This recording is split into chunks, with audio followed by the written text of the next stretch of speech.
Euro Marble 125 Matte Blue. Halina't reviewin natin ang motor na ito na mabenta ngayon sa merkado at nagkakaubusan daw ng mga unit sa mga branches ng Mitsukoshi. Pero bago yan mga kapatid ay shoutout muna sa mga subscribers ko. Maraming salamat po sa inyo.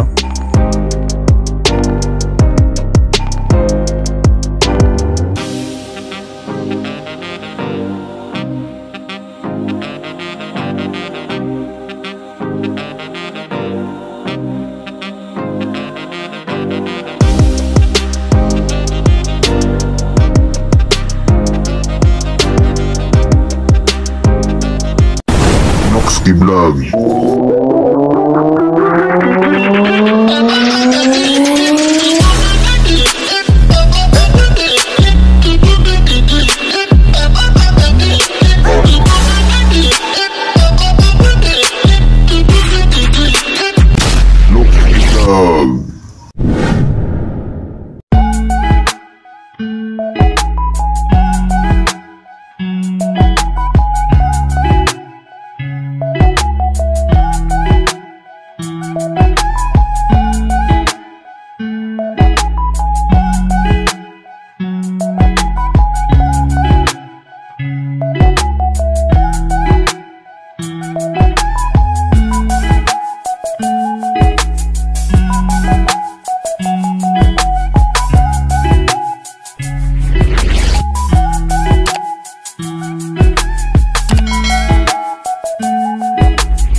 Nandito tayo ngayon mga kapatid sa Mitsukoshi, Santa Cruz, Lubao, Pampanga, no? May i-review lang tayo mga kapatid na isang bagong motor ng Mitsukoshi. Ito yung Marble 125. Ito naman po mga kapatid ay yung isang variant nila na matte blue, no? Yan po. Ito yung kanyang logo sa harapan. Tapos meron pa dito mga kapatid, no? Mapapansin natin mga kapatid ay ganda yung kanyang kulay na pagka-blue niya, no? Yan. 125cc. Ito po yung bagong-bagong labas ng Euro motor, no? At isang mga magagandang features sa kanya mga kapatid ay meron siyang USB port. Ayan, makita natin, no? Panel niya ay analog, no? Yan, andyan yung kanyang speedometer, yung odometer, and then yung kanyang gear shift.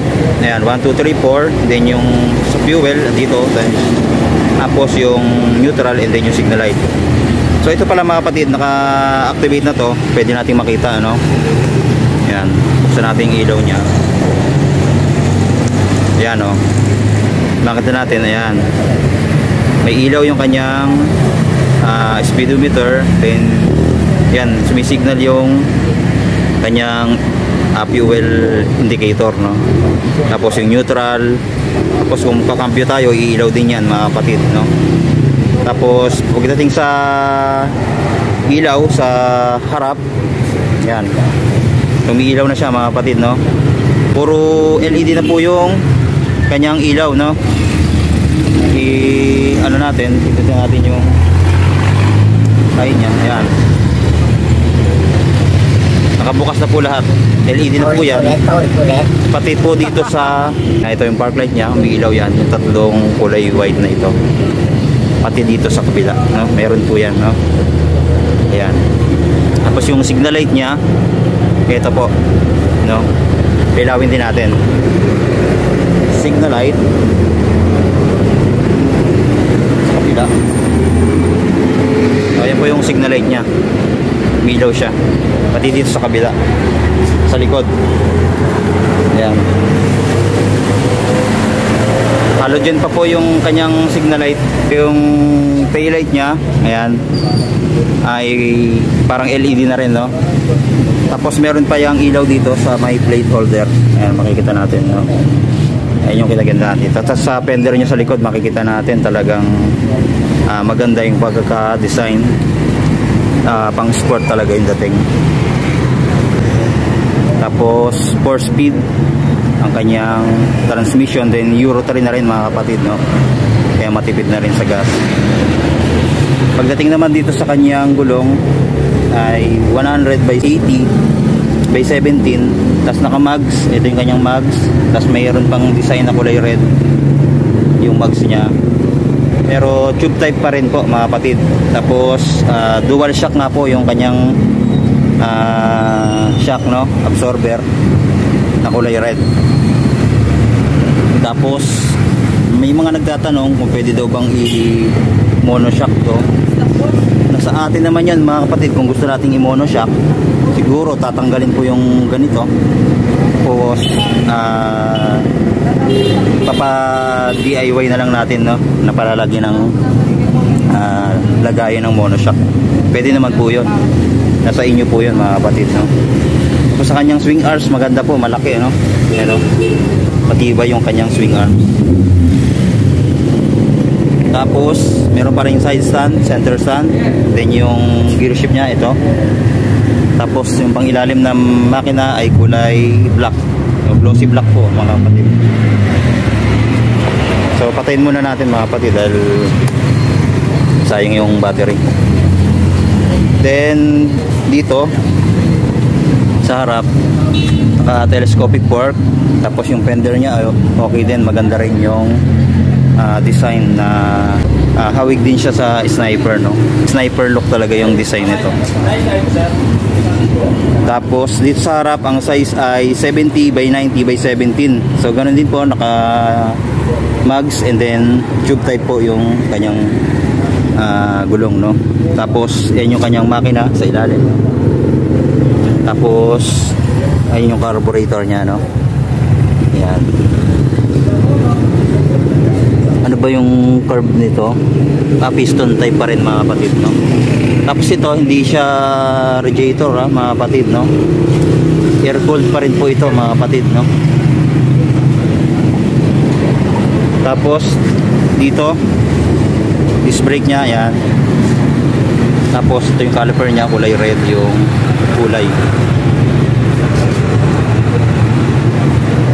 Tapos sa tambucho, yan, makita natin aggressive din yung design nya. May heat guard siya na kulay black, and then meron pang chrome design dito, no? Yan, maganda. Tapos sa footdeck sa angkas, okay din, maganda yung materials na ginamit, no? Tapos meron pa ring kickstarter. Then ito yung kanyang pangilalim na makina, at dito yung kanyang langis, no? So karamihan sa ganito nasa 800 ml mga kapatid yung oil. Tapos sa preno sa likod, ito upuan, okay din, malambot, no? Malambot yung foam na ginamit dito. Tapos sa grab bar nya, ito silver yung kulay nya, okay din mga kapatid. Tapos sa fuel tank capacity ay nasa 4.5 liters mga kapatid. Tapos ito yung ignition key nya. Yan, maganda rin yung kanyang ignition key dahil may anti-theft mga kapatid. Tapos meron pa siyang bulsa dito sa left side, no? Pwede ding ilagay yung ating cellphone. So ayan po mga kapatid. Yan, meron ng side mirror. Ayos din yung side mirror nya, no? Yan ang bago-bagong Euro Marble 125. Yan, meron pa siya mga aerodynamics dito. Yan, o, kita natin. Kabilaan po yan mga kapatid. Sa mga gusto kumuha ng motor na mura, then sa forma mga kapatid, hindi naman magpapahuli, no?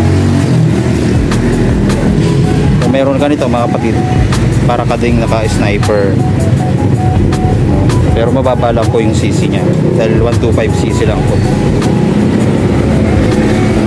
Yan po, maraming salamat. Available po yan dito sa Michikoshi, Santa Cruz, Lubao, Pampanga, no? Sa mga gusto kumuha, kontakin nyo po yung stores para ma-assist po kayo mga kapatid sa mga motor na gusto nyo. So, maraming salamat sa panonood. Marami pa silang mga motor dyan.